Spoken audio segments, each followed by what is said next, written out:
Hi everyone, how are you doing? And we are about to start the 13th week of our free training by global experts. Now we are going to cover the climate negotiations, and we are happy to welcome you in this Global Youth Climate Training together, Oxford Net Zero and the Global Youth Coalition. Of course, we are really happy to have you here one more time. And just remember that we are doing all of this because of this blue pale dot that is floating in the space. This small dot that is in the universe, and we are living all here together. So here we go, ready for this last session, and we are really, really happy to have you here one more time. Thanks so much, Agustin. Super, super excited to be here for our final session. And just another reminder that with our last session that we always love to hear about what you're learning from these training programs. So please do share on social media, on Instagram, on Twitter, and on LinkedIn. We love to hear your key takeaways from the session. So feel free to please include that and include our hashtags. So if we can just have... There we go. Yeah, so make sure that you include us with Global Youth Training 2023. So thank you so much. I'm Alexis McGivern. I work with Oxford Net Zero, and this has been such a pleasure to work on over the last few months, and quite sad that it's our last training session, but very excited for what comes next. And we'll be talking at the end of the session and in our mixer later today, just about our next steps and how we want to take forward this training for COP and beyond. Before we go into our session today, we just wanted to acknowledge the loss of a great climate leader, Dr. Salim Hook, who passed away over the weekend. Some of you may remember him as he taught in session 2 on loss and damage on our training a few months ago. We were really, really sad to hear this news, as were so many other people. And it's been really heartening to see all the tributes that have come in from the hundreds or thousands of people around the world who worked closely with Dr. Hook. And so we're really grateful for his time that he worked on this course and all of the amazing work that he's done on climate over the years. And Brianna, who's our speaker today, will also be sharing more, and as well as a place that you can add some messages into an online memorial book. So just wanted to acknowledge that. And you can, of course, go in and check out his amazing work and all that he did during his time with us.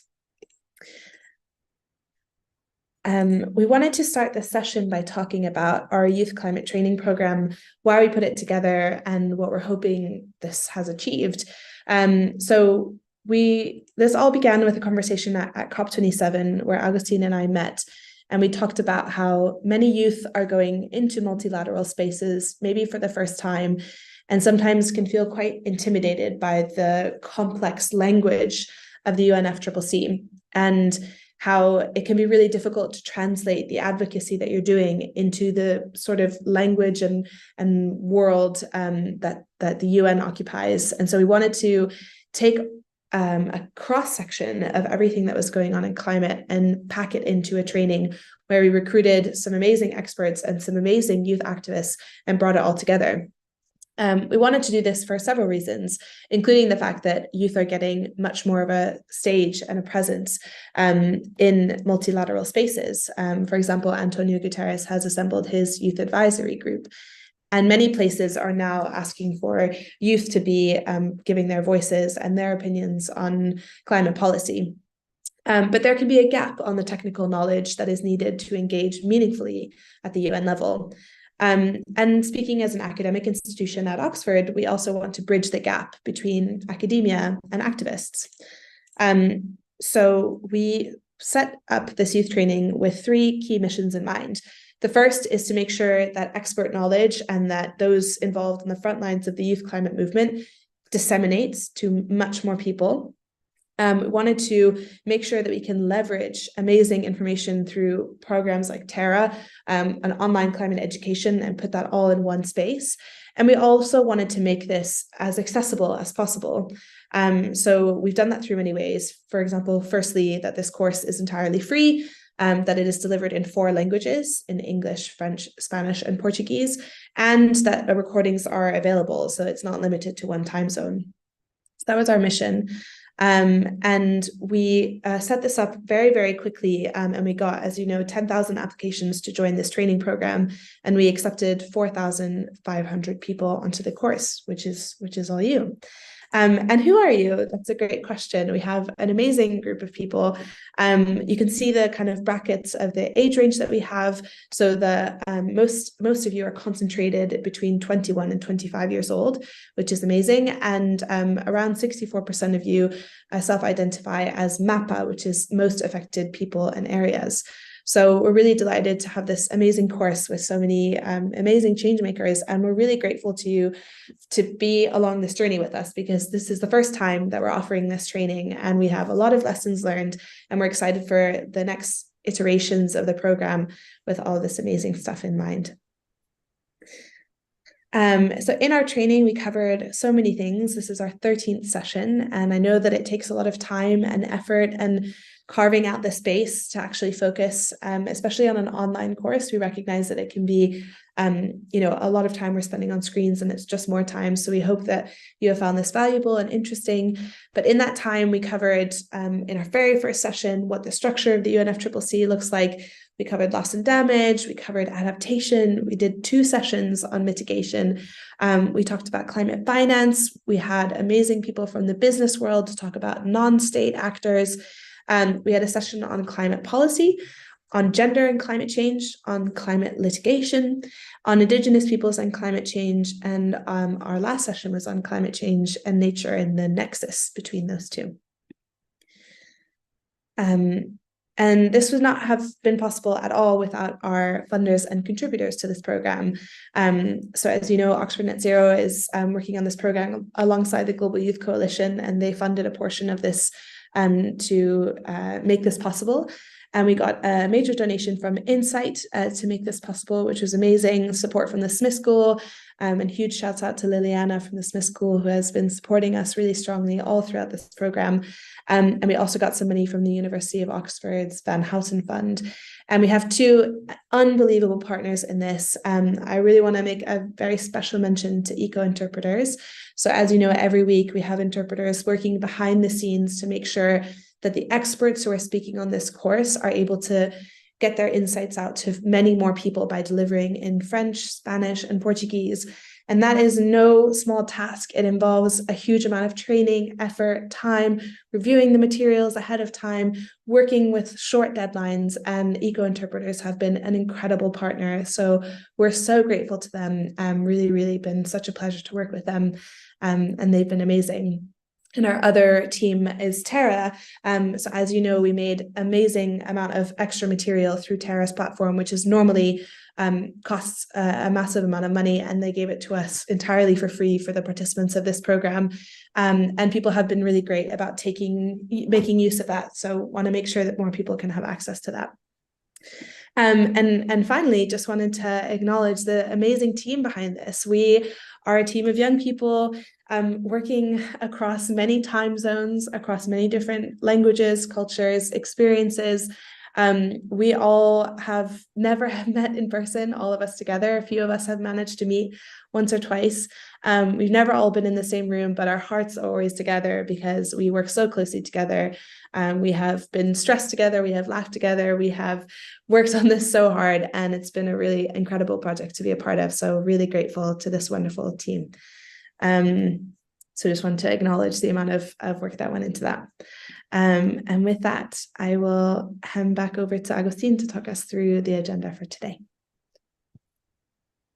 Yay, wow, that was so amazing. Alexis, just give me a second. I am doing a photo for our Instagram, and I suggest you all to do the same today, because you have to share in your social media this amazing last session training of this year. And before I get the agenda, I also want to say thank you all. Thank you, Alexis, because without Alexis, I was sharing today, she has been like the base of this amazing training, and the Global Youth Coalition has been there as the youth power, but we always need this intergenerational collaboration to get things done as we have to do it.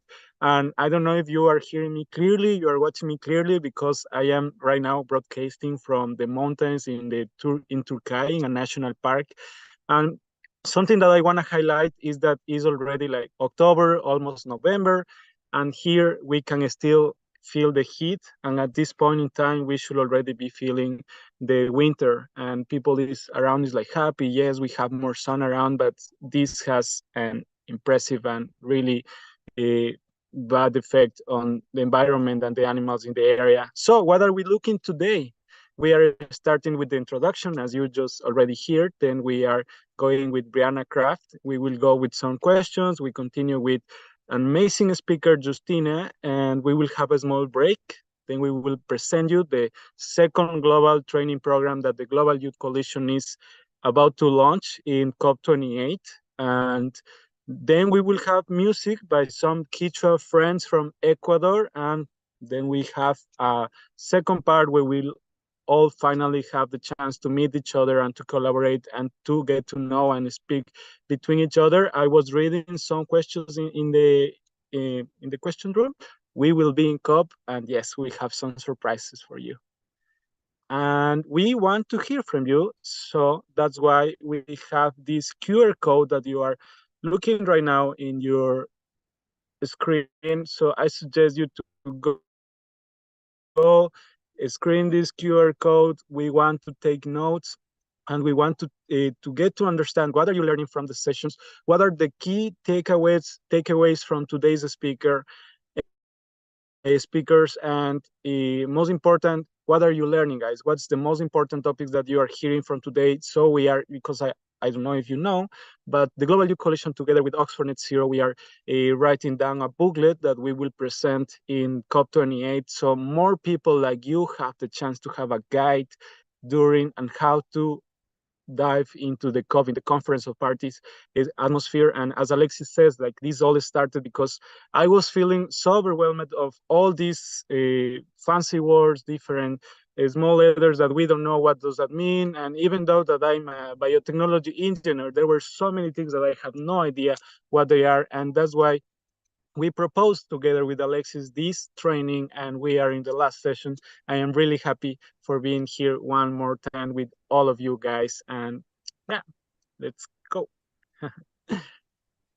Thank you so much, Agustin. So with that, I will start to introduce our first speaker for today. We have Brianna Kraft with us. We're super, super lucky to have her. Brianna started in the UN climate negotiation space in 2011 and witnessed the adoption of the Paris Agreement firsthand. Her work currently focuses on international climate change negotiations and diplomacy. Her academic background lies in the development and transfer of environmentally sound technologies as a component of these negotiations. And she has several years' experience on building the capacity of developing country delegates to negotiate, and has published work on the global adaptation goal. Currently, Brianna supports the Least Developed Countries LDC group at the United Nations Framework Convention on Climate Change negotiations, and conducts research and contributes to strategy aimed at increasing the influence of LDC's climate diplomacy. She also designs training workshops and mentors junior women to become better UNFCCC negotiators. Brianna also recently published her first book, a climate change memoir called Everything That Rises, which weaves in her personal history with her experience at climate negotiations. So Brianna, I hope you give us a little bit more detail on that at the end, but I'll pass over to her. And just a reminder, we have the Menti code. So as we go through, please send through your questions to Brianna and we'll make sure that she gets them. So without further ado, I'll hand over to Brianna, and thank you so much for being here. Amazing. Thank you so much for the warm welcome. And it is such a privilege to be with you all here today. I am going to start by taking a moment to just recognize and acknowledge the passing of Salim al-Haq. I work for the International Institute for Environment and Development, and we are a independent research organization based in the UK. And Salim was actually the person who founded the climate change group at IIED, the group I still work for. And I just, his passing this past weekend was a shock. He definitely was my mentor when I started in the climate change negotiations. My first COP was in South Africa in 2011. And Salim sat me down and he told me the story of each COP because he had been to every single one. And he was just so generous with his knowledge and such a champion for the least developed countries and for climate justice in general. And I know certainly many of us are going to be thinking of him today and as we prepare for COP, and he'll certainly be with us there in spirit. But I really know that he would so love and welcome each and every one of us to the negotiations, and just wanted to take a moment to acknowledge his passing and remember him. But thanks for that. And I'm so glad you all got to hear from him earlier in this course too. You really did hear from the very best. So thanks. All right, so I'm going to take some time to talk about the climate negotiations and practical tips for engaging in those negotiations. Let me see if I can click through the next slide.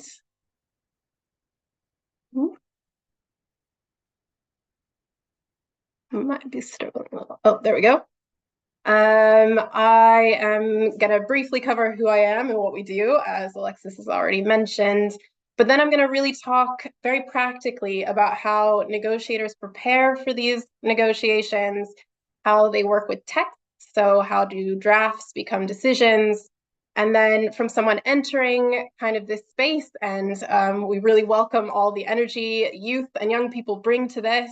You are very welcome. I only just graduated from being a youth representative, as I'm 36 now. So I'm so glad you all are here to come up behind and really push us. But as someone entering, what's the best time to engage with the discussions, and then some top practical tips for how to best focus your energy and efforts. As someone who spent more than a decade in the process, I know it can be really overwhelming. So hope to cover that with you today. All right, next slide. Great. So who am I? As Alexis mentioned, I've been in the climate negotiations for many years. I am a member of the Gambian delegation to the UNFCCC and have been since 2011. I did get to witness the adoption of the Paris Agreement, and that is the moment the gavel went down in 2015, which is really special. I have been working to support the least developed countries group for many years in the process, together with my colleagues at IIED. And my primary tasks these days involve running training workshops for new delegates from the least developed countries that do sessions just like this, that explain how the process works, how to engage, and how to prepare for the sessions, and then how to make progress once people get there. So I'm really pleased to be with you here today, and yeah, any question is welcome. I know the process is overwhelming, but this is your training. Make the most of it. Ask any question to get things clear, because it is a confusing process, and I'm happy to help make things a bit more transparent. So that is me. I'm gonna go to the next slide. Great, and I just want to mention the countries that I work for. So the least developed countries are the 46 now poorest countries on Earth as classified by the UN. They work together as a negotiating group in the UN climate negotiations and have done since 2000. And it was actually Salim Hook who helped push the group to form a negotiating bloc in the climate negotiations. So again, we're quite thinking of him and Bangladesh and the role they played in helping form the least developed countries group. As I'm sure many of you know, the least developed countries represent about 1 billion people, and they have emitted less than 1% of cumulative greenhouse gas emissions. So they have really done the least to cause the climate crisis, but are most impacted by its effects. They work together in the UN climate negotiations to really champion some of the most ambitious positions and push particularly high emitting countries to cut emissions, address loss and damage, and support adaptation efforts. The group convenes over the course of the year and is chaired by a single country that rotates every 2 years. The chair of the least developed countries group is currently Senegal. And so myself and my team are working with the Senegalese team to help support them in the run-up to COP. And if I click next, you'll see just a shot of what a lot of our time is spent doing, helping negotiators read through negotiating text, come together to agree positions, and then push those through in the climate negotiations. So that's, if you're at COP and you see me doing something like this, that's who I am and what I do. And yeah, more than happy to meet and work together as we all try and navigate this process. All right, so next, great. You may have covered this already, but I wanted to spend some time just talking about the process of negotiations and the groups. As you know, the UN climate negotiations operate on consensus. So there's no system of voting, there's no majority rules. Decisions are made on consensus. So they are what no country disagrees to, rather than what most countries agree to, if that makes sense. This means, because we're operating under a consensus model, that having a group position is very powerful, which is why it's very unusual for countries to speak individually in the negotiations. We're aiming for consensus agreements. So the least developed countries group works together, the Africa group, small island developing states work together as AOSIS, etc. The bigger the group, the more powerful the position. So the G77 in China has 134 members. They're the negotiations' biggest group. They account for nearly all developing countries. And just another note from the UN climate negotiations, who is considered a developing versus a developing country, relates to the original convention, which was agreed in 1992. So it is useful to just familiarize yourself with that list of the annexes of parties under the convention, because geopolitics has changed quite a lot since 1992. But when we're in the convention discussions and the UN climate negotiations, developing versus developed countries was decided then and has not changed. So it's just important to know who is speaking to who.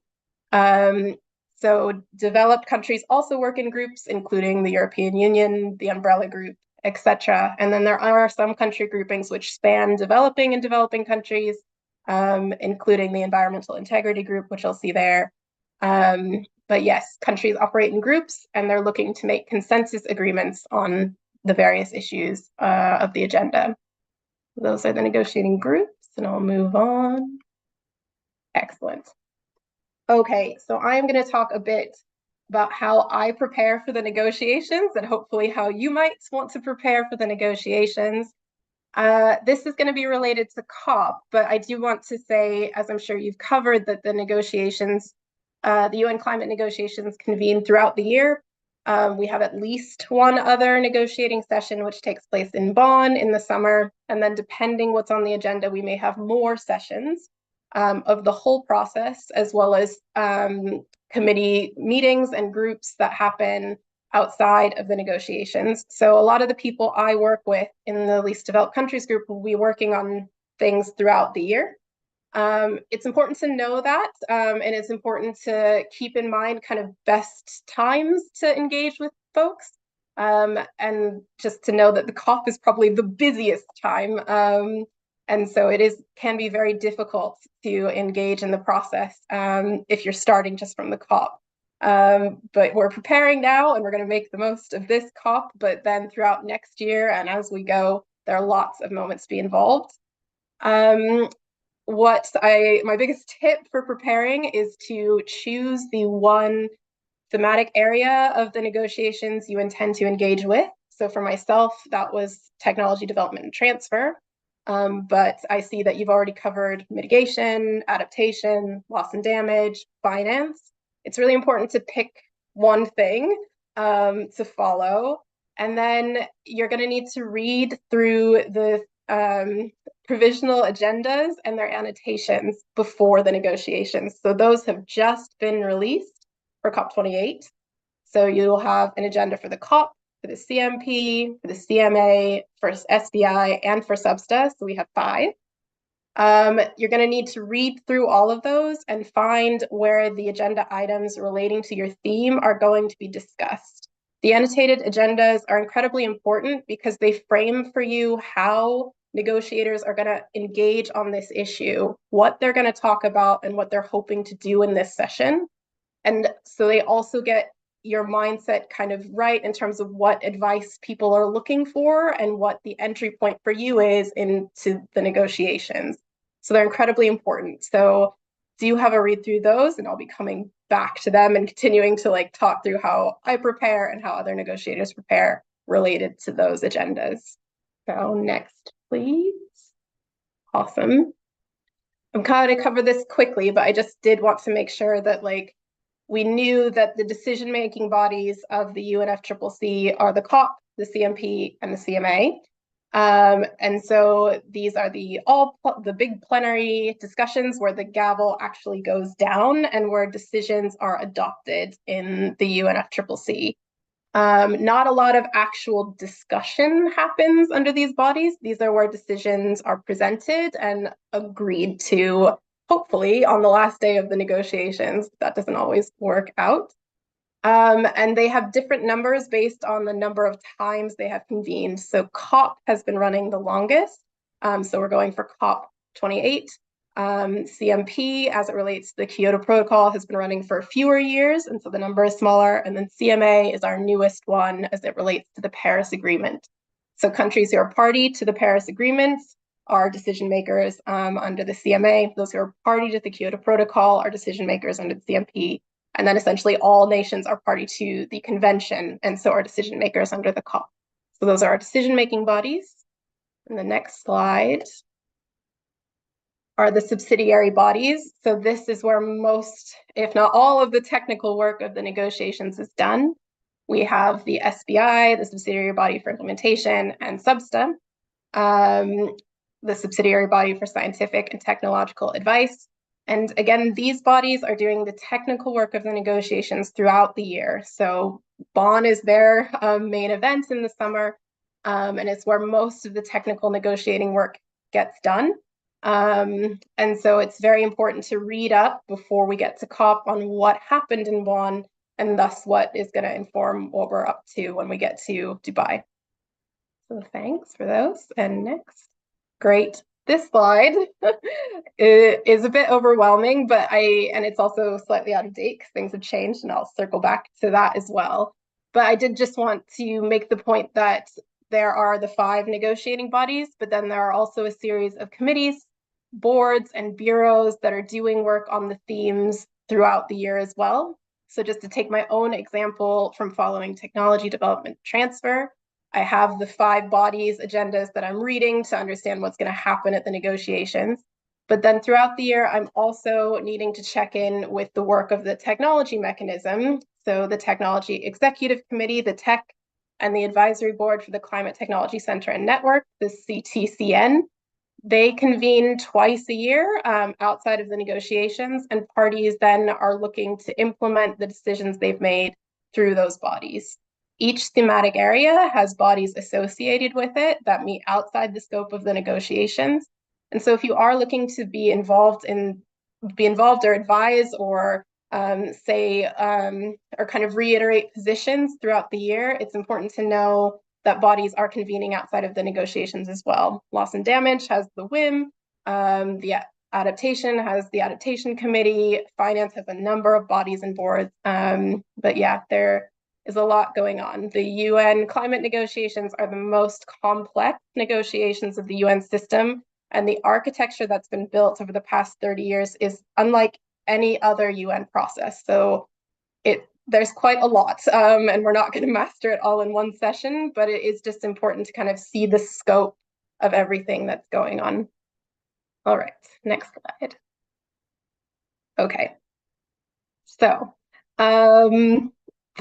for my own preparation, I have gotten a hold of the 5 annotated agendas, and I have read through each of them and looked at where technology development and transfer has been mentioned. This is not for COP28, this list, because the agendas only recently came out and I haven't done my homework yet. But this was for a previous COP. But as you can see, For if someone who wanted to follow technology development and transfer, that meant that I was going to follow 7 agenda items. There were 7 issues that were going to be discussed at the COP, and I have made a note of where each of those discussions are going to happen. Also, you'll see for number 2 from the annotated agenda, I have seen the background of what was previously discussed in Bonn, and I also can see the previous decision text that was agreed, which was the COP before this one. And all of that information I found in the annotated agenda. This is really important because I knew that when I got to the negotiations, these are the rooms I was looking to find. These were the discussions that I needed to be at in order to follow technology development and transfer negotiations throughout the session. So for your own thematic area, this is kind of the list you need to come up with if you intend to follow the negotiations of your area throughout the COP. So just as an example. All right, next. Excellent. So now you kind of have your list of what's going to be discussed, but also when is it going to be discussed? My favorite document for figuring this out is the overview schedule. They haven't released the one for COP28 yet. And if they have, and if someone's seen it, please send it to me because I am looking for it. But essentially the overview schedule is kind of your single piece of information that's going to tell you what is going to happen over the course of the 3 weeks of the COP. So COPs are 3 weeks long. The first week is the pre-sessional week, and this week groups of countries meet to decide their positions and strategize before the negotiations happen. The least developed countries group goes first. They have 2 days. So they are often the first to arrive at the negotiations. So we'll be in Dubai a week before COP28 kicks off. Over the next 2 days, the small island developing states and Africa will meet in parallel because they don't overlap so much. And then there'll be another 2 days where all of G77 and China come together. I am told, though I've never been involved, that developed countries also meet in a similar way in the run-up to the COP. But it's useful for all of us to know, especially if we're looking to influence and help and get involved with our country's representation, that the COP does begin before the negotiations start. So we'll have a prep week, then the negotiations open. The overview schedule is going to help make clear when high-level engagement is involved, but typically the first week of negotiations is devoted to resolving technical issues. And the second week of negotiations typically is reserved for resolving political issues. And that is why it starts with a ministerial session and why also heads of states tend to get involved in the second week. Since the Paris Agreement, we have had a bit of a shift with involving heads of state at the beginning of a COP. This was cleverly used by France to kind of mitigate the fact that they wanted heads of state to say their positions, even if we weren't close enough to actually agree something. So they got them to speak at the beginning and then gavel stuff through at the end. We are still looking to see how the Dubai president or UAE presidency is going to handle political engagement. And so we're all really waiting for the overview schedule to kind of make clear when political involvement will be. But typically, technical negotiations happen in week 1 of the negotiations, and then it kicks up with issues that have not been resolved at the technical level to more political decision-making, which happens in week 2. And again, this is important to know because depending on what issue you follow, you can kind of get to know when things are going to be decided and when is best to kind of support. I know from me, for example, for technology development transfer, most of my work is going to be done in the first week of the negotiations, with the exception of anything that links to finance. So we often have an agenda item related to technology mechanism linkages to the finance mechanism, and anything to do with money is typically political. And so I know that's going to probably happen in week 2. But you can, once you start like really following, get an idea of when things are going to be discussed and who's going to be needed to make the decision. for issues like loss and damage and other things, and issues related to the global stock take, for example, that are going to be really political this year. Like, you're probably not going to see a lot of movement until the last week of negotiations, though technical discussions are going to happen in the first. So the overview schedule is another good thing to be looking at and getting familiar with as we prepare. All right, next slide. Great. Okay, so I wanted to just also try to explain how draft text then like moves throughout the negotiations to eventually become decisions. And I just worked out this graph, but it's a bit, yeah, I'll talk through it, but I welcome questions on this because it is not transparent. The negotiations kick off with plenary sessions for the 5 bodies. And so this is the big meeting that starts the negotiations. It's translated into all UN languages, and each of the body presidents will go through their agenda, and they will read out where each agenda item is going to convene.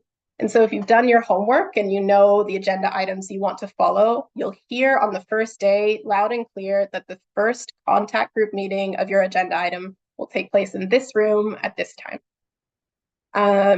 So that's what happens first. You can then take note and go off to the first meeting of your various agenda items in a contact group. And so these are open negotiations. They're announced in the daily program and on the live feed schedule.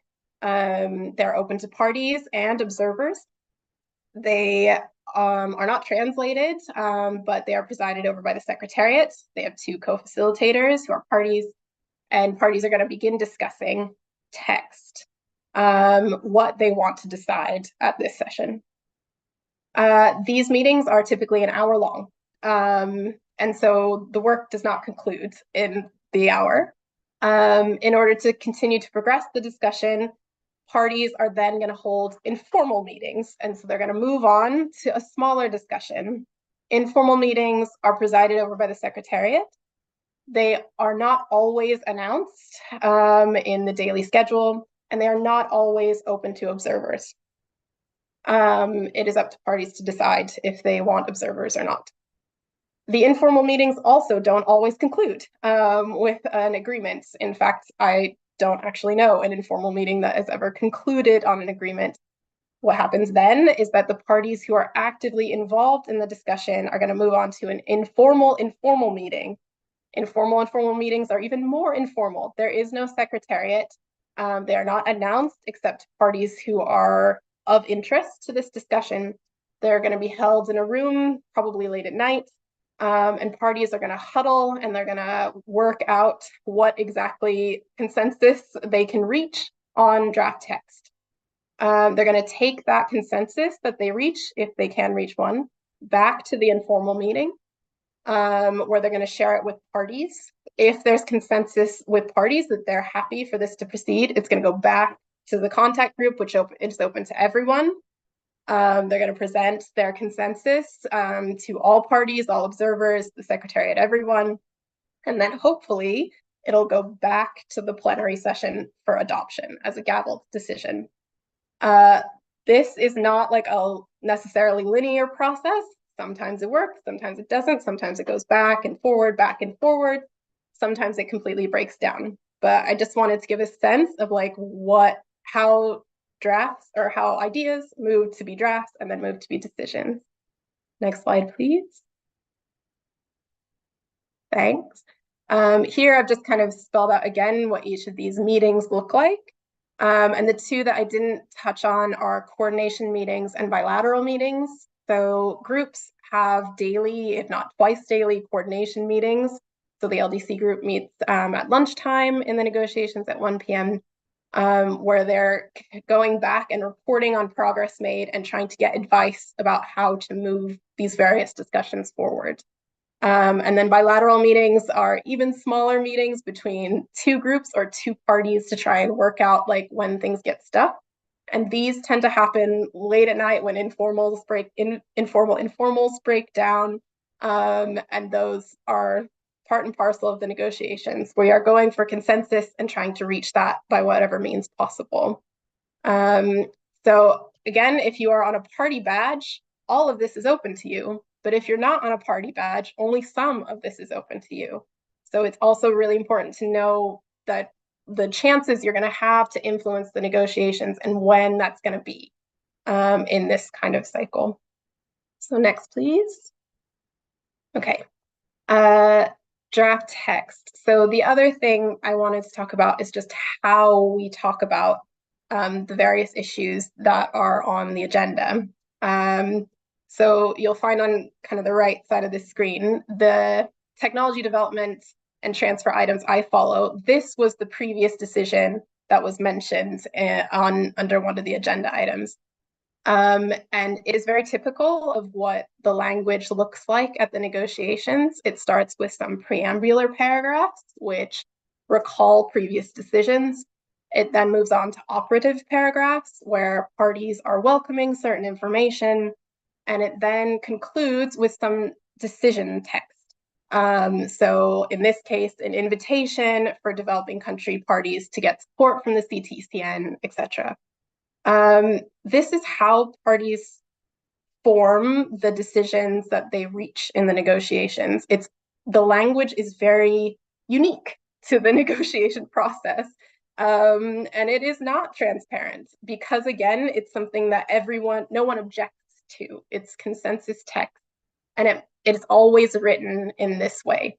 This is important to know because if you're trying to influence negotiations and you're trying to write briefs and help people prepare, what people are most interested in is language that's going to work in decisions like this. They want it to be in UN language. They want to know where they can insert specific references to things that you find important.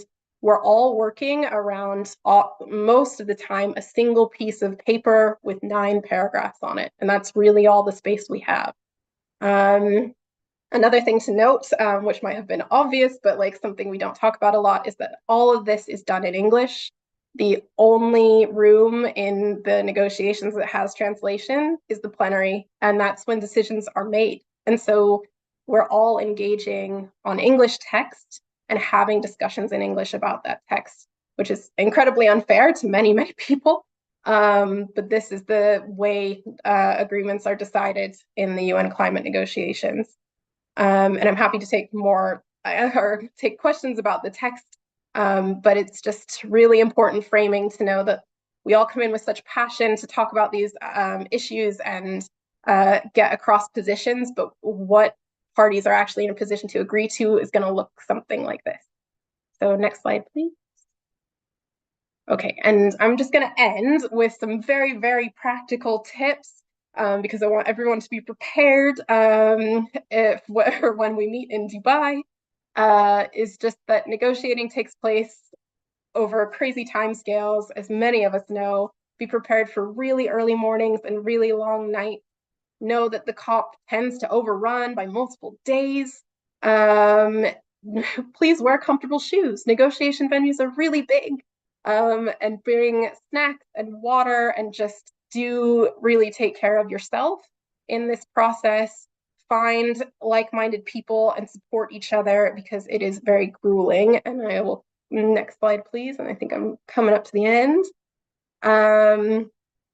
Yeah, sleep when you can. Don't forget to eat and drink. And take care of yourself if you fall ill. Have things that like are going to make you feel better if you get a cold or if your stomach hurts or something happens.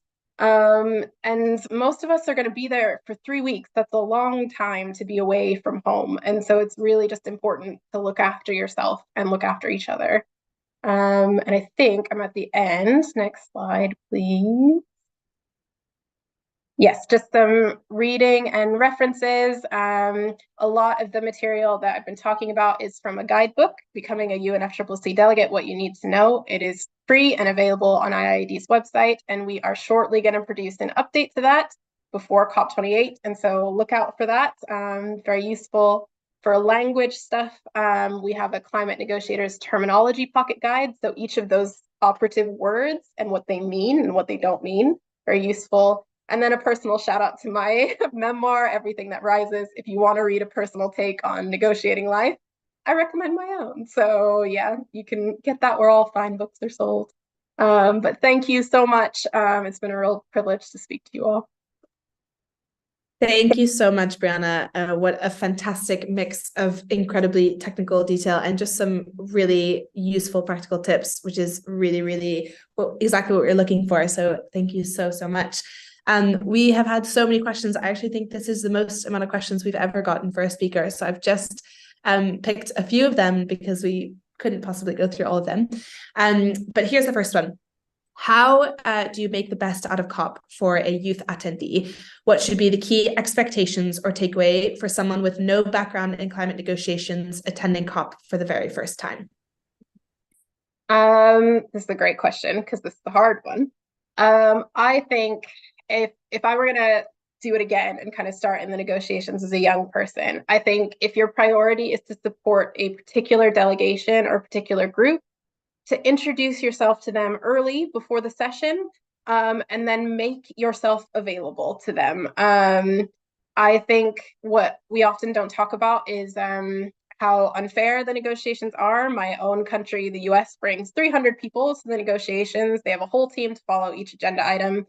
Countries like the ones I now work to support, the Gambia, for example, had 10 people last COP. There's no way that they can follow everything that happens. And I think offering your services, even if that is to just go to a contact meeting and take notes because they don't have anyone to send there, or help try to write up briefs or other things, is just so useful. And then you're going to make personal connections as well with the people who really need climate action and would be so appreciative of your support. So I think reach out early, before COP, to people you want to support, and then really just try and make personal connections with folks, particularly before the session if you can manage it. Thanks so much. That's great advice. Another question is, what is the hardest part of a COP? And in this question, this person said, "You are amazing. Thank you for sharing your profession with us." It's very kind. The hardest part of a COP is the end. When we are scrambling to make decisions and when things get traded off to make those decisions. It can be very, you are so emotionally invested, particularly if you've been there for 3 weeks, to try and see a particular decision through, that if at the last moment it gets traded for something else or it doesn't go through, it can just be so devastating. And I also think the hardest part of the COP that we don't really talk about is that if you're in the COP system, you kind of get to know what a COP can and can't achieve.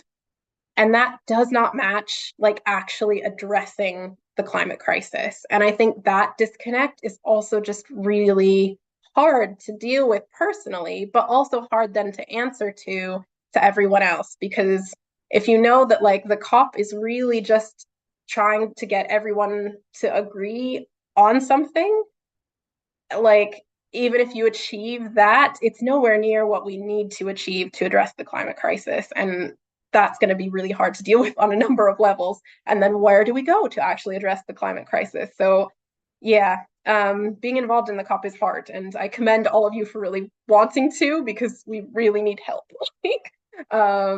But yeah, climate activism certainly doesn't stop at the COP, and the COP isn't the home of ambitious decision making, and particularly what I look to my own country to do to address climate change is well outside of the COP system.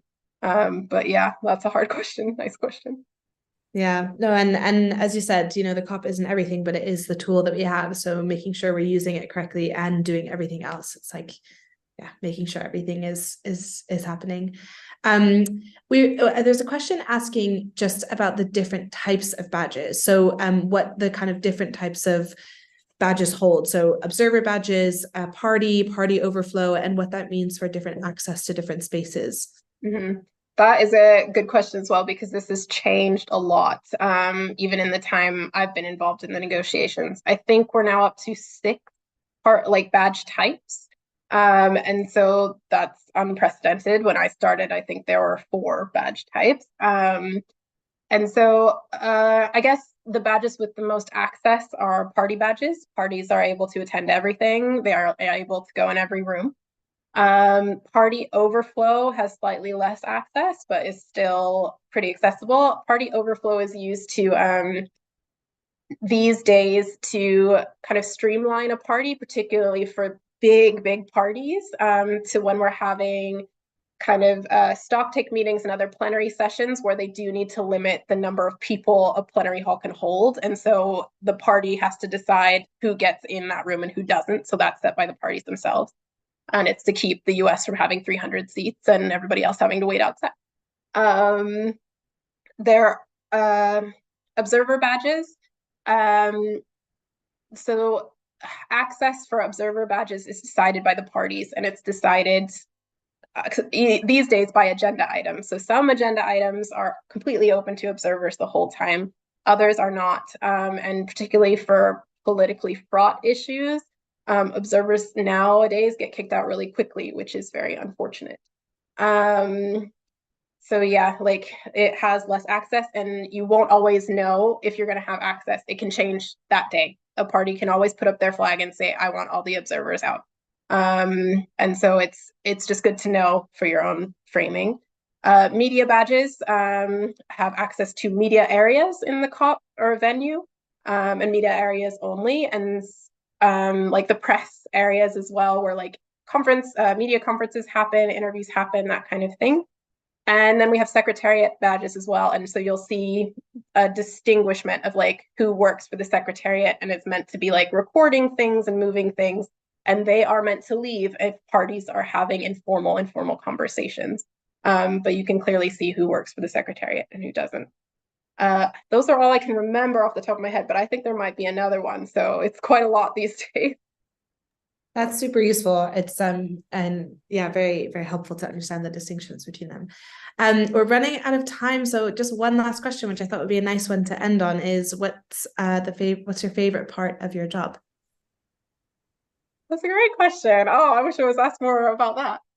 My favorite part of my job, which is also making me think of Salim, is that I get to see new folks go into the negotiations and get to kind of help support them along their journeys. We've now had 2 chairs of the LDC group who started in a training workshop that like I helped organize, which is really exciting.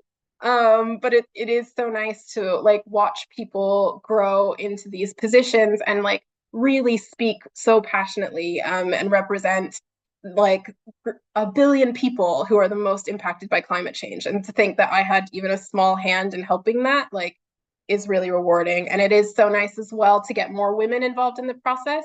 The climate negotiations remain a very ungender balanced place, and we really need more women in positions of power, and anything we can do to help bring women and give them a seat at the table is something I'm passionate about as well. So I'm glad to get to do that. Thank you so much, Brianna. So good to hear from you, and thank you so much for giving up your time.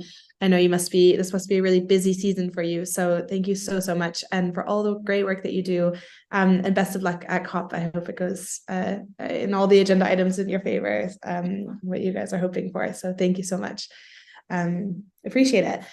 Great. And so Brianna was kind enough to connect us with a negotiator to give a testimony from someone who is a negotiator and who's also a young negotiator, to give sort of their experience and their testimony.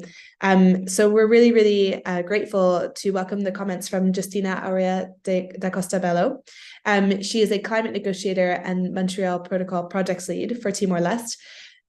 Due to time zones, Timor-Leste is very far away from the UK, so it's actually midnight, or actually 1 a.m.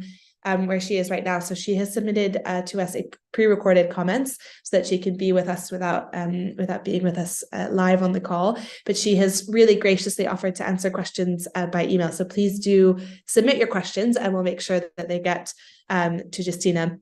And so she'll reply in writing. So Justina is a climate negotiator from Timor-Leste and a national expert on ozone depleting substances verification. She began representing her country in the climate change negotiations under the UNFCCC in late 2019 at COP28 in Madrid. In her role as a negotiator, she supports the least developed countries coordinators on loss and damage. In addition, she coordinates the New Generation program under the Climate Leadership Initiative and the Loss and Damage Collaboration, which aims to empower young negotiators from vulnerable developing countries.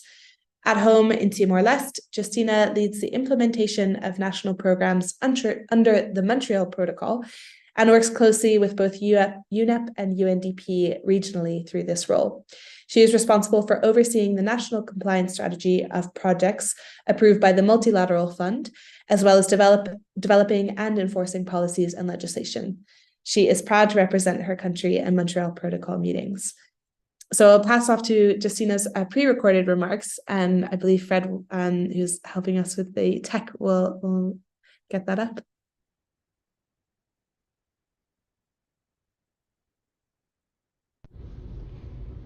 Hello everyone, thank you so much for Youth Climate Training Program for having me here, and thank you Brianna for including me in this important event.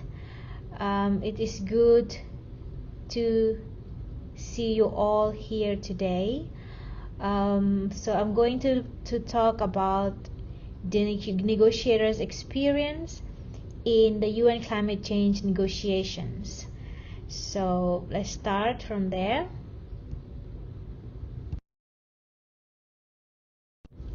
So today I'm going to discuss about how we actually prepare for COP. So we're going to touch base on preparation before COP. What are our contribution as young negotiators while we are at COP? Even before that. Third, we're going to talk about how can we contribute, still contributing even after COP. What should we be doing? And we'll also be talking about how can we grow as young climate negotiators for us to be able to support the delegations that we take part of. And as how to grow as young negotiators who can really speak on behalf of the most vulnerable communities facing the climate change impacts.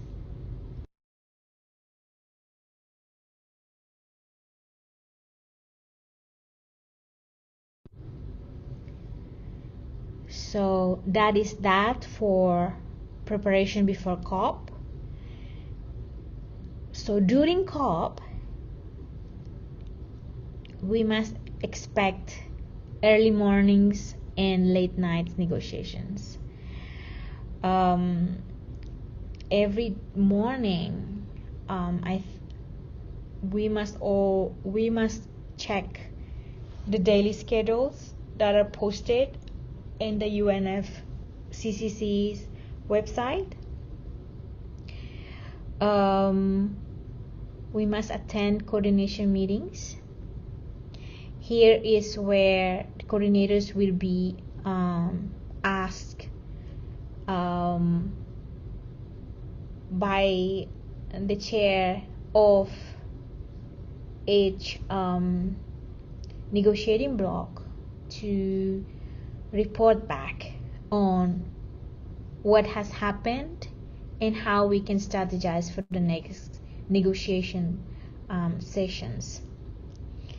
So if you are attending this negotiation coordination meetings, you will understand better what has happened. So you would record it and you can explain it to other negotiators or your senior negotiators that this is what has been happening. So you're actually you hear from their reporting backs, you record it and you repeat it again. So that would retain in your memory, and you will be getting better and better each day just by practicing that way. And you must also support if you wish, or in my case, that's what I'm expected to do.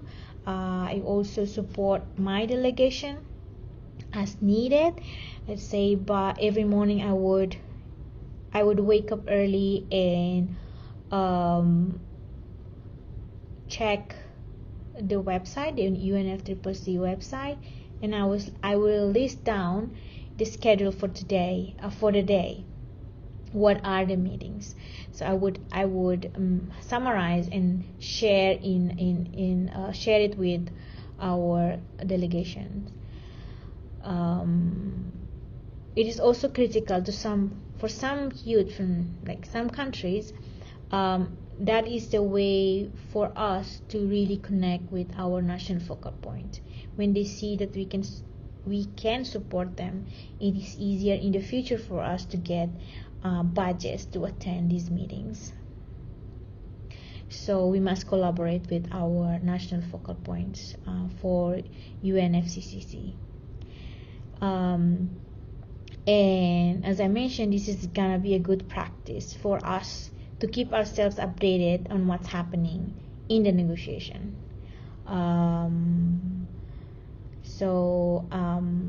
Another thing is to never miss negotiation sessions.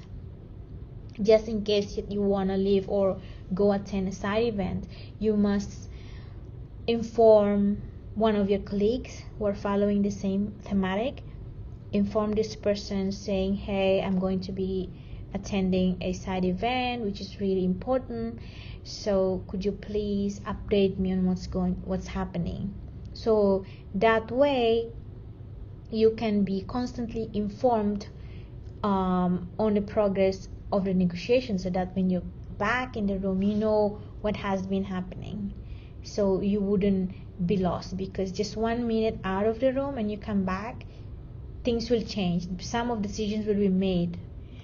So yeah, we must be very careful of that. And another point is why you shouldn't miss negotiation and you must always be in the room is because you must gain the negotiator, the senior negotiators or the coordinator's trust.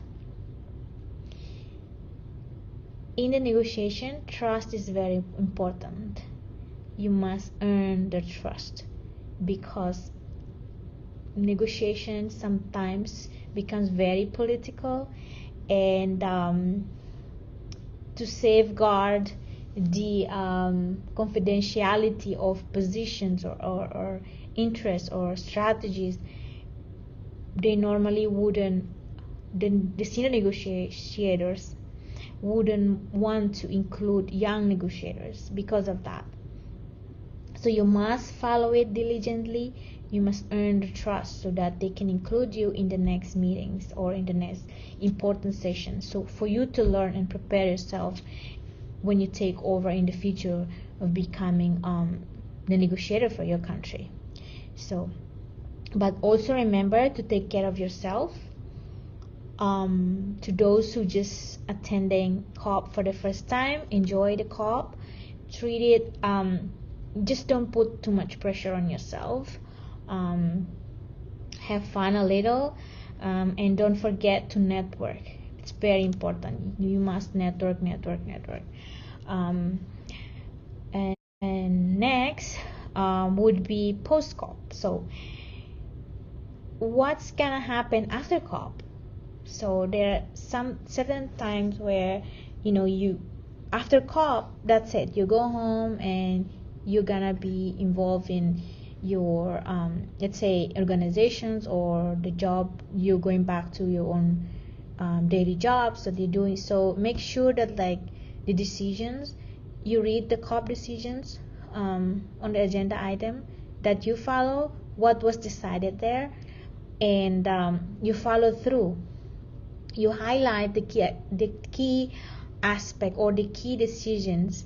Sometimes it requires activities to be carried out, or to be carried out before the next SBs or the next COP would be reported there. So throughout the year, if it's of your interest, you could follow up with the respective thematic coordinators, and you can approach them saying you want to support, and that way they can keep you in the loop of what's going to happen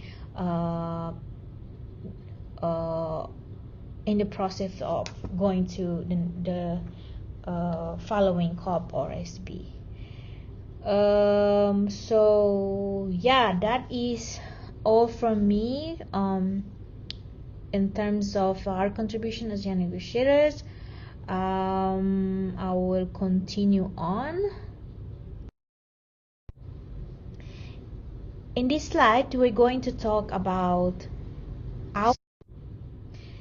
So this is another tip that I have on how to grow as climate change negotiators, particularly young negotiators. Now, this training, youth climate training, this is part of the learning process, right? So here we are building our capacity to becoming good negotiators or preparing for COP, and we are networking with other people. Now we have a lot of countries who are attending this training. I saw the list of it, and there are a lot of negotiators from very many countries.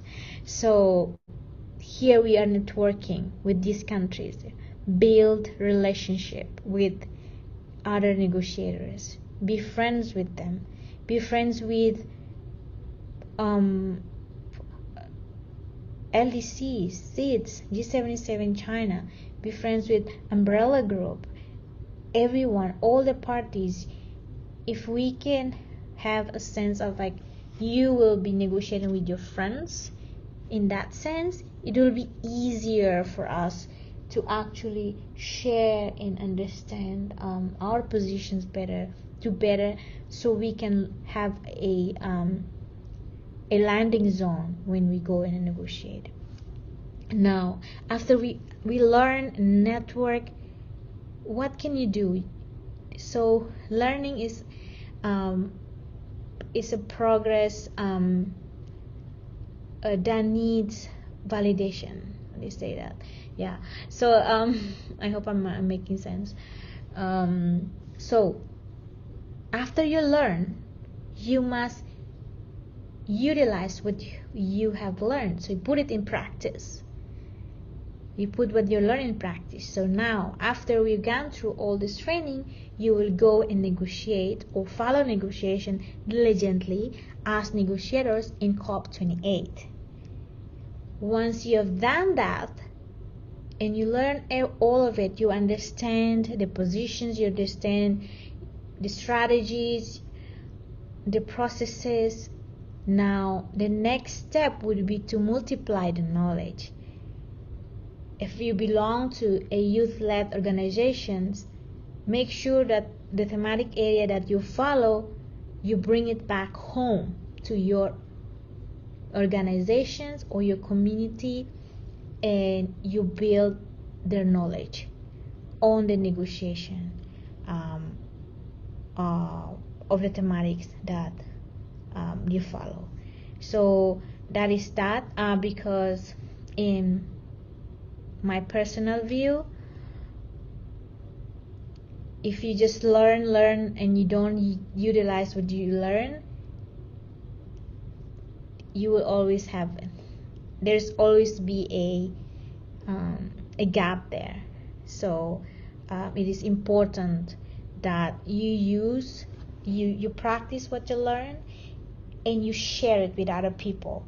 That way your knowledge will multiply and it will retain, the memory will retain. That is that's all from me. Thank you so much for having me, Youth Climate Training Team, Alexis, Gaia, Brianna, thank you so much. And let's work together. Here's my contact if you want you can reach out to me. If you have any questions, you can write me email. And yeah, see you at COP28. Thank you so much. That was incredible. That was so useful. And we'll definitely be passing along the comments to Justina. Some great comments coming through in the Q&A saying that this is so practical, so useful. So really great to see. And what she said about, making sure that you're making connections at COP, because, so much of what is useful about COP is being in the same space and getting opportunities for collaboration, because as Brianna said, COP is just one of the tools that we have on climate action, and a lot of it is the collaborations and connections that we make with each other to generate more work and projects. So really grateful to Justina for doing that. We now have a short break, a 5-minute break, just to take a bit of a stretch, and then we'll come back in so that Agustin can share a little bit more about the next Global Youth Coalition project. And in the meantime, just wanted to say the people who are putting their notes in the chat in the Q&A to say thank you. It really means a lot to us. We've been sharing them in our team chat. It's just really meaningful to see that people have enjoyed this training. So if you have some comments, we'd love to see them. But we'll just pass to a quick 5-minute break now. So just get some water. And yeah, looking forward to seeing you soon.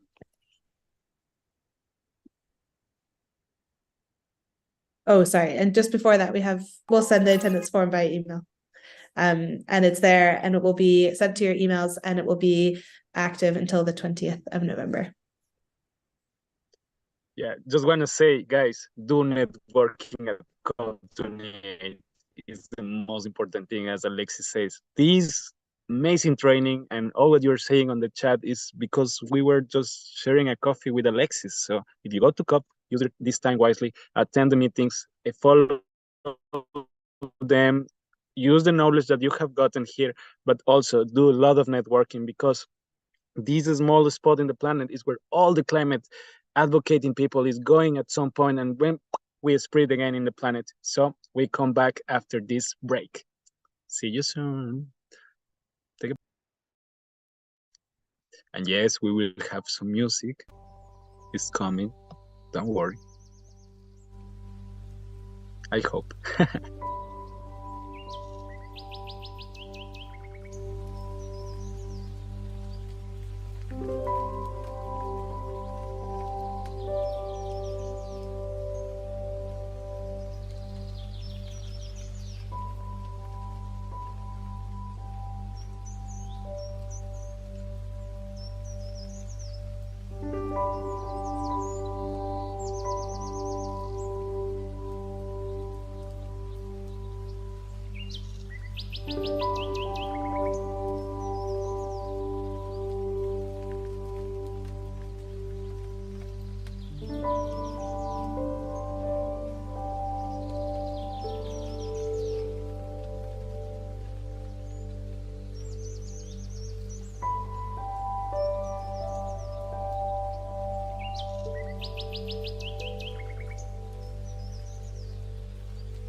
Well. Okay, so we are back. I hope you had some minutes to stretch yourself, get some water. It's always important to drink your water because 70% of the planet is water, and also we are also water, and we have to protect the ocean and stop deep sea mining. Important to mention. Something also that I would like to mention is that, as you know, all these sessions have been available in our YouTube, in the Summit School YouTube.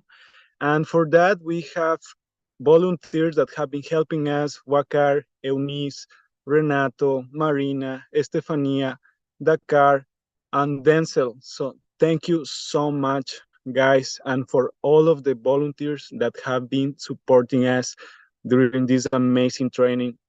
Is, as I was saying in the chat, all this is not possible to be done with all the help and support that everyone has been giving us all during all this half year.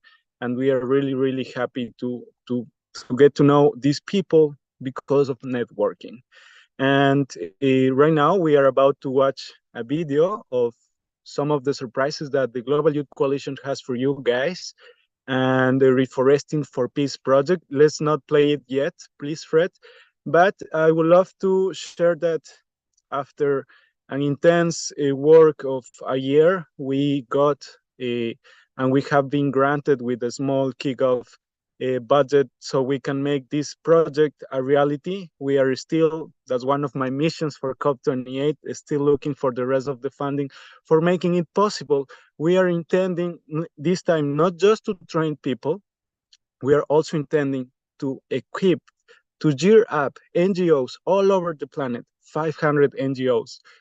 If everything goes as planned, with a GoPro, a drone, a phone, so we can start sharing our ongoing solutions in a cool way. So because we are living in a climate bubble, and we have to go out of this bubble to get to talk with the rest of the people that is not interested in climate, that is not interested in nature.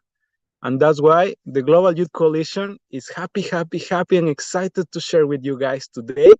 And there's just a few people in the planet that has watched this video. And of course, I want to share this with you before it goes live. So please, Fred, help us now. And yeah, this is Reforesting for Peace.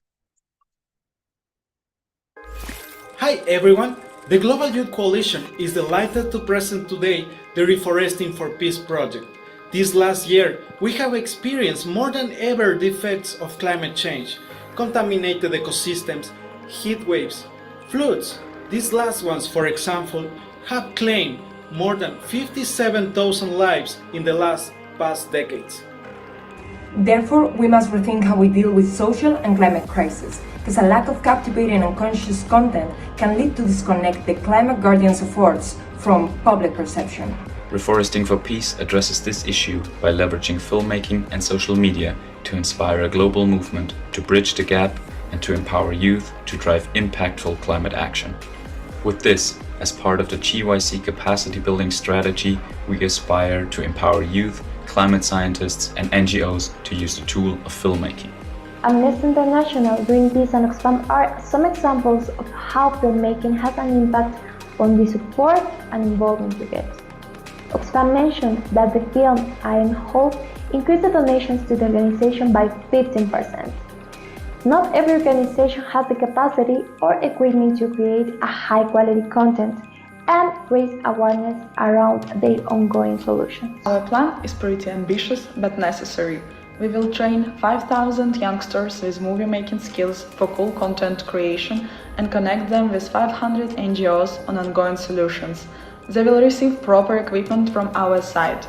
Empowering and gearing up NGOs and youth leaders in the front line will make it possible to create popular content and 500 real youth, local organizations and climate scientists uniting their strengths to combat climate change effectively. With a comprehensive curriculum, Reforesting for Peace will seek to educate young individuals about the art of filmmaking, enabling them to create compelling content and inspired fundraising campaigns for climate action We aim to create short movies and cool reels that raise awareness about environmental issues and ongoing nature-based solutions, inspiring those individuals who may just not be interested in the matter. And while our plans seem ambitious, we've already demonstrated our ability to make a difference with global projects. Take our Global Youth Oxford Net Zero training program as an example. We trained 5,000 individuals through 13 sessions live interpreted in 4 languages, and our first session had an outreach of 13,000 views. Now enjoy our promotional video. Reach us out. Take action at theglobalyouth.co. Entire neighborhoods wiped out by sudden catastrophic flooding. Southern Europe is braced for more record-breaking temperatures this weekend as a heat wave there. About 1 million species of animals and plants around the world are now at risk of extinction.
Well, I hope you enjoyed that. We did it for all of you guys, and we are all the time working tirelessly to make this planet a better place, and with intergenerational collective projects like this one that we are attending right now, and with the next one that are coming with the Global Youth Coalition and amazing partners like Oxford Net Zero.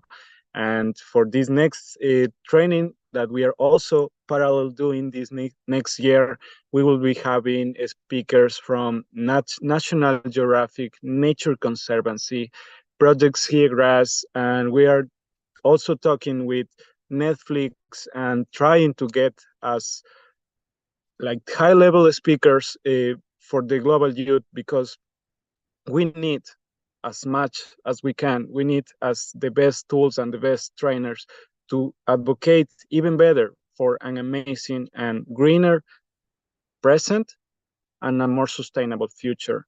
So right now, once again, sorry if my connection is not the best.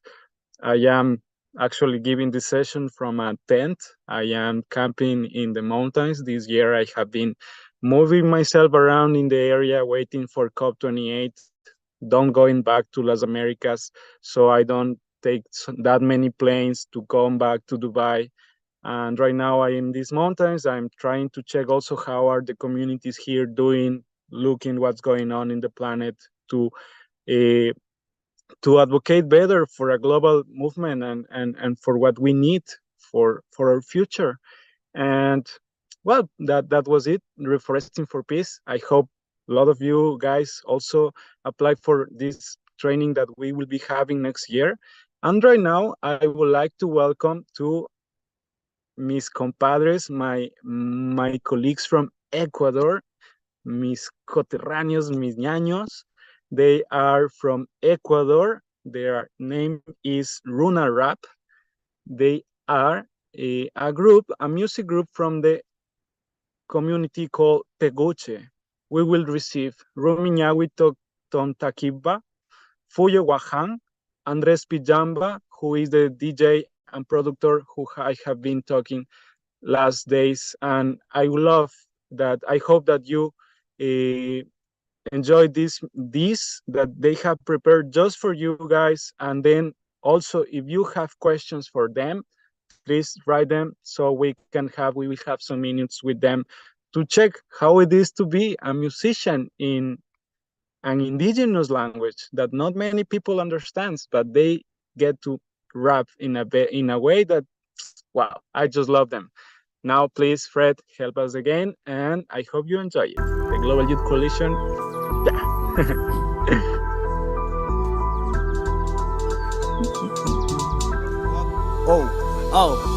Kita puting kay mancera mukanir ka Kaika aca paca tu pajak kidar kakunanga Pipas carita mana usanga Jada sanda Lucia manda wambra Unapika Kasta paca politika Pipas rimanga panyang gunapi munapika Kanggap pita kanggi Imata yuyangi Kay mandala tunggi Yang kang surbangi Kai minyo kasungu talia chingami Biru tacha chikupis nami alika chinga Mana pinga taki kami mana sakiringa Sinapasay hawa pasumata kuyu chingi Kai kami FLP beat Horkumanda runa kuna kulpiya pa chichi Runa rap mi kai piya pa chi Kitira manda runa kuna kulpiya taya pa chi Runa punja todos estos guambras hacen bulla Llegaron los runas de las faldas de Imbabura Bulla todos estos guambras hacen bulla Llegaron los runas de las faldas de Imbabura Yuka, wanyu pipas manda chingaringa Yuka, bakil kaskaruna wang kausanga May pipas yuka, shimika uyaringa Kambak kausay kunaka, mana pakawanga Pero chaika, kunambika sumaka Funciona del rap con tu lengua natal Pero chaika,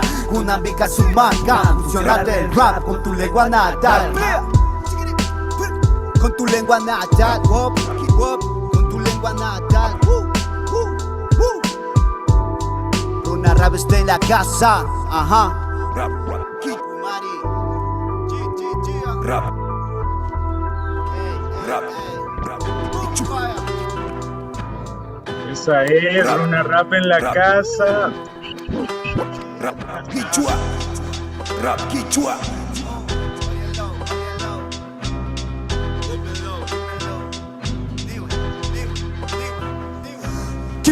Kimiri sindiri kunan kaimang Kaimi ruminyawi urkumanda rapmi Kimiri sindiri kunan kaimang Kaimi fuyong simi akcha saparapmi Kimiri sindiri kunan kaimang Kaimi felepe bims kaimi runa rapmi Kimiri sindiri kunan kaimang Kaimi runa guna kichwa kunchimari Kapang kajari likas na mari sinamari Nyugata kita uya chini sumakambi kidang mari Alimari may matayari inakumari Amakungangi runa rami peguchedio Mari kimriyari asa wambra kuna mijay jachayamu kaima musuk samay takuna nga pamu alpa mama pachuri kuna kausaku may kapunyuku richari kung ukulay hasta kay bitugyaku grandes cual volcanes seguimos aquí en los Andes pa que no andes comentando que esto ya se va a acabar grandes como antes de estos entes en tu mente divergentes están presentes no te vayas a olvidar del Kichua de runa rap del Kichua de runa rap del Kichua de runa rap del Kichua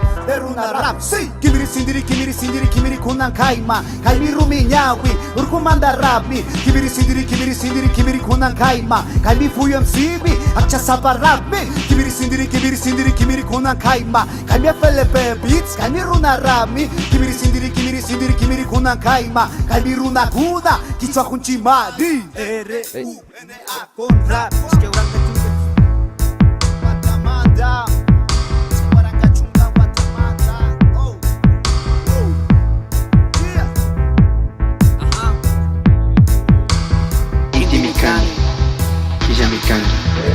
Yakumikangi, Ninamikangi, Awa Pachamanda Oriahuspa, Ura Pachamanda Vitikaspa, Kai Pachapi Tuparishu, Sisanyawi Ayakangi.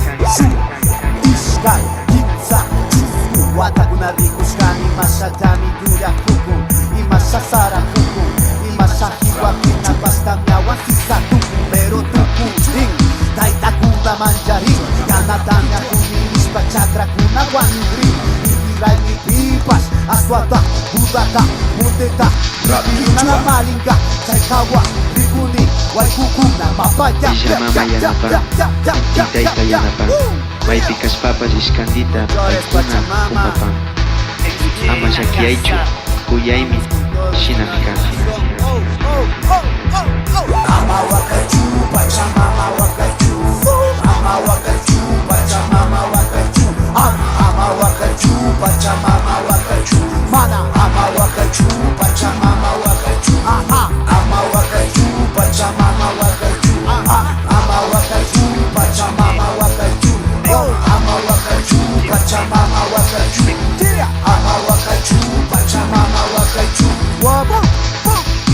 Pachamama, Huacachú, vaya. Una rap está en la casa para todos los que estamos presentes de aquí para el mundo, desde Peguche y Ecuador. ¡Pum, pum, pum! Urcumanda, Guambra, Cuna. ¡Pum, pum, pum! Hola. Wow, amazing. Wow, that was impressive, Andrés. Muchas gracias por estar hoy con nosotros, Andrés. Eso estuvo realmente increíble. Te veo ahí todo serio, todo ahí viendo qué tal estuvo el desenvolvimiento. Y bueno, tenemos algunas preguntas que han surgido por acá. Y la primera es, bueno, si nos puedes contar si el lenguaje de la música que hemos escuchado es quechua o quichua. Sí, hola con todos. Hello everybody. I'm very happy to Un present segundo, our project Andrés, to you. un segundo. Yeah? Yeah, solo, porfa, please, everyone, just reminder that if you want to understand, please change the interpretation that is right here, like on the right. Change it to the button so you can understand. Andrés will answer in English, or vas a responder en inglés o en español. Creo que es mejor si lo Un haces en poquito en español español, después de que sí. te presentas en inglés para que los Ya, traductores puedan darnos la mano ahí, Andrés. ya listo. Genial. Ahora sí, Hello cuéntanos. everybody. I am Rez and I'm very happy to present our project called Runarap.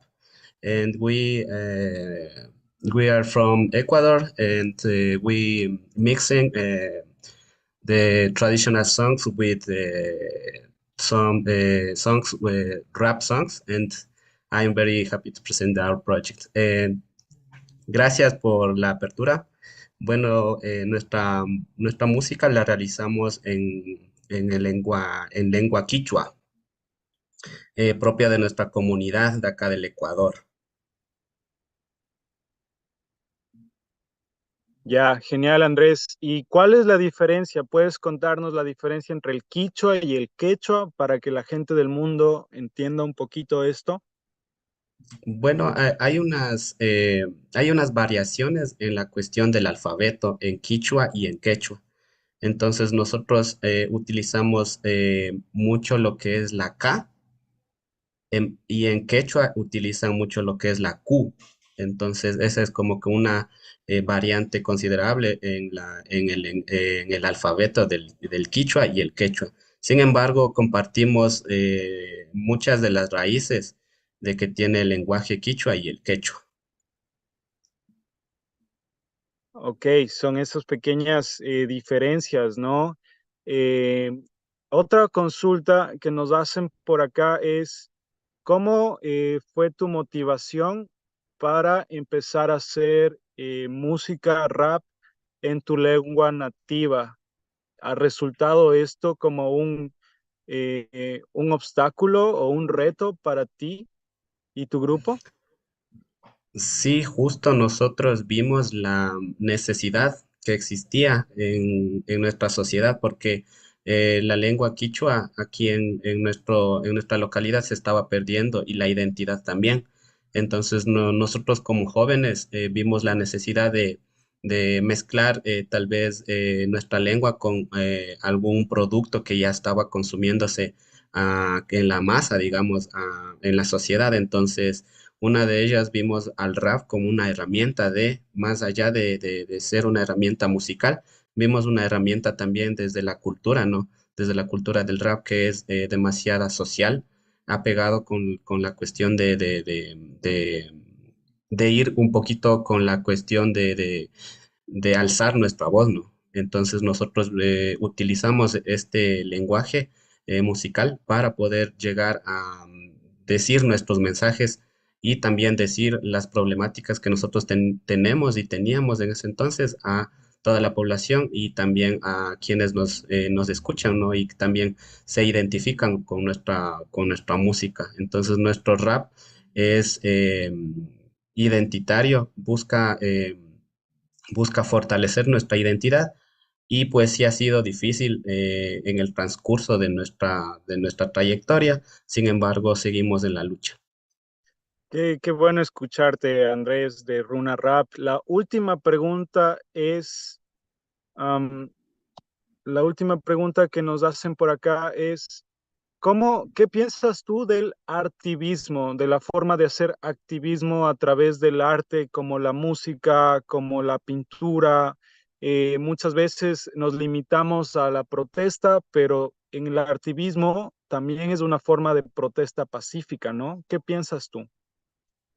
Yo creo que una de las mejores herramientas con las que podemos contar nosotros para expresar lo que sentimos es el arte, justamente viendo al arte como una expresión global, ¿no? Que no es necesariamente que tal vez tengamos que ser del mismo país o ser de cualquier otro continente. Entonces nosotros mediante el arte y el activismo que lo hemos estado realizando durante toda nuestra existencia, por ejemplo, nosotros los otavaleños, no sé si es que de pronto ustedes han visto, ¿no? En donde están, nosotros siempre estamos constantemente fortaleciendo nuestra identidad mediante el arte, mediante nuestras artesanías, y entonces ahí están nuestras raíces y también las cosas que nosotros queremos decir, y por eso también el lenguaje es demasiado importante en nuestra cosmovisión. Y justo en la última música, nosotros decimos, ¿no? Pachamama, Amahuacaichú, Pachamama Huacaichú, que significa, podría decirlo en inglés, eh, en español sería, no llores, madre tierra, no llores. Entonces, es una cuestión demasiado de activismo, ¿no es cierto?, contra la contaminación, contra la minería. Entonces nosotros acá estamos peleando día a día, ¿no es cierto?, con eso, y también nosotros formamos parte de los defensores y también quienes cuidamos nuestra soberanía en cuestión de la soberanía alimentaria y también la cuestión de toda la biodiversidad que tenemos acá. Muchísimas gracias, Andrés. Gracias por la increíble música que nos has brindado hoy. Un abrazo fraterno desde un hermano ecuatoriano hacia ti, hacia ustedes, chicos. Felicitaciones y qué gusto escucharte por acá. So right now, I'm happy and really, really happy to have Andres here from my home country and to listen how he was sharing the importance of keep in our identity or recover our identity as something that we can do. For example, I myself, after I get to know in my university, my friend Inti, he shared with me how important is for our culture as Ecuadorians, as indigenous, to let the hair to grow.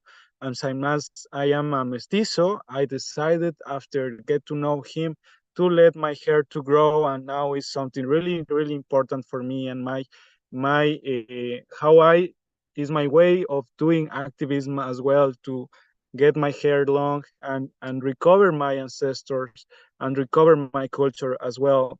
So thank you very much, Andres. And I think this is almost what all from our session. And now Alexis is going to explain you. But we have learned today a lot of things. What are the badges for? A lot you have to do networking, all of the groups, and how is important. If you are going to COP and you don't know what you will do there, you can get in contact with the small countries and offer your help to them, so we can do like this collaborative work during COP and during the rest of the years, because we are all in this planet, and last time we are all one. Alexis. Thank you so much, Agustin, and thank you so much, Andres, for your music. It was so lovely to hear. So just a final note that our attendance form will be open until November 20th. This is our last attendance form. We'll also send it via email. So you have time to be able to fill that in and watch the recording. the last part of our session, so we will go into a different Zoom call. So right now we're in Zoom webinar. We're going to share a link. I'll share it just now to a Zoom meeting, which we will go into, and we will select breakout rooms based on language. You have just received an email in your inboxes, which has the information in all 4 languages. So you can see which breakout rooms you should be joining. So we will have a certain number of rooms that are assigned to each language. So everything is in instructions via email, and you can also join via that link. But that is our interactive sessions. We will be sending the certificates a few weeks after. We also would like your feedback. We'll send it as well. But we'll be sending the certificates through by the end of November. So we have to do this manually because a lot of people have changed their email since the beginning of the course. So we will be processing them and issuing them, and you will absolutely receive them. And just as a last note, we will also be putting out a form to gather anyone who will be physically in Dubai, so we can do an in-person meetup, and we'll also be organizing some online things. Let's meet in Dubai, guys. We also, just a reminder that you have access to a lot more information on the Terra partnership. Please do use that, so because it's there and it's available to you. So please make use of it so that we can perhaps do that partnership again. And people have been asking for a social space, and we have the Slack that we can use, obviously, to stay in touch with one another.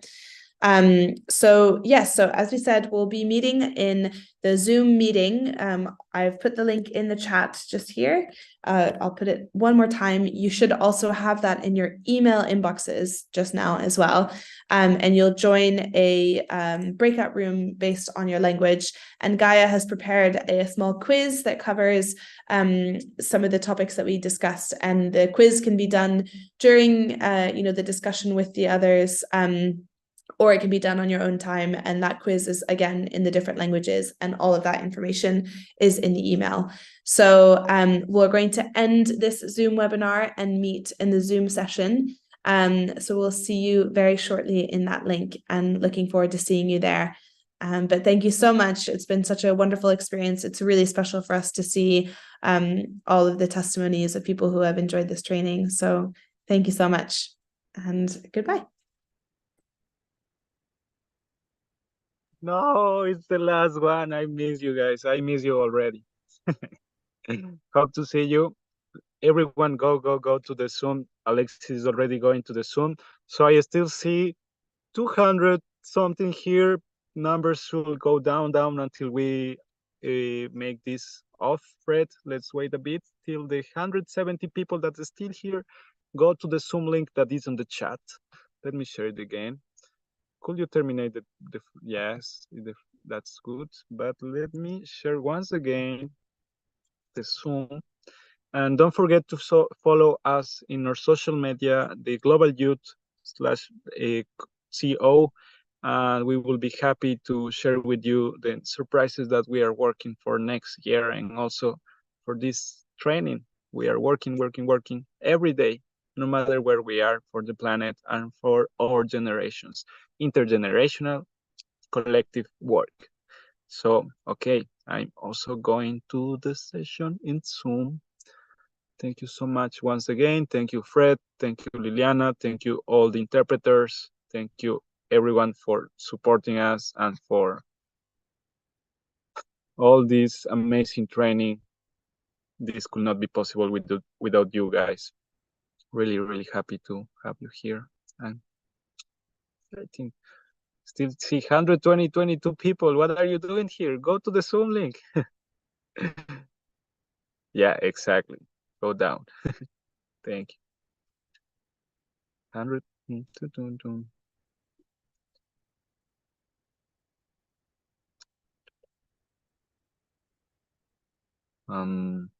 mm, mm. 100 people. A bit more. 99. Maybe en Spanish. Conéctate a la reunión de Zoom que tenemos aquí en Fred, if you could finish the live session, so it's already going off in YouTube.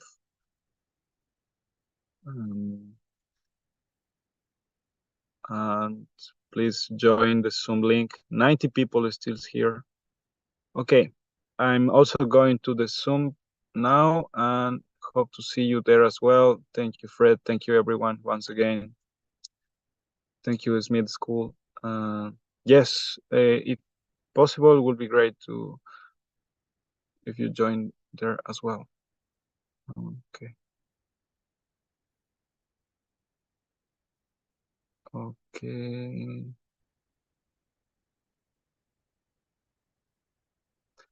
Okay, I'm going there so we can go. Ciao, ciao, guys. See you in the Zoom link. Go to the Zoom link. Come to the Zoom link to join and ciao.